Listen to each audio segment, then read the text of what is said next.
El Departament de Cultura de la Generalitat ofereix un nou servei de consulta online que permet fer cerques en els fons documentals de la major part d'arxius catalans. Aquest aplicatiu permet accedir als documents conservats en els propis centres d'arxiu que han estat digitalitzats prèviament, on trobem una imatge del document consultat acompanyada per la seva corresponent descripció. Aquesta nova eina permet fer cerques a l'Arxiu Nacional de Catalunya, als arxius comarcals i alguns de municipals i posa a l'abast d'investigadors i de la ciutadania en conjunt més de 7 milions de documents digitalitzats. Els professionals de l'arxiu efectivament fa anys que treballen en buscar eines i sistemes diversos per tal de cada vegada facilitar tot aquest accés a la informació. Ara estem parlant de documents, també estem treballant amb adquisició de programari que permeti consultar fotografies online i per tant això ve d'una dinàmica de fa temps de l'arxiu, també de modernitzar-lo i de posar-lo a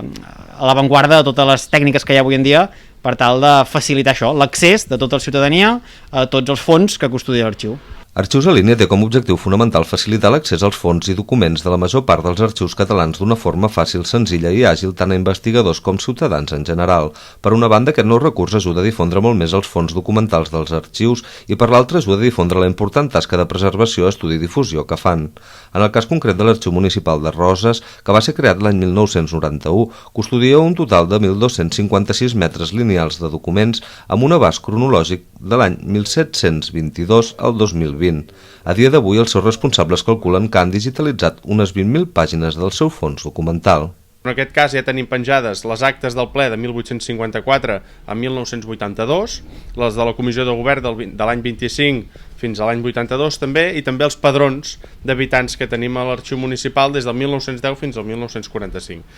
En aquest cas, el 1945 per una qüestió de dades personals, i mica en mica, quan vagin passant anys, se n'aniran penjant més. Ara bé, els propers setmanes, mesos, anys, anirem penjant molta més documentació de qualsevol tipus que pugui ajudar a la ciutadania a conèixer el passat de Roses o a documentar coses que necessiten i així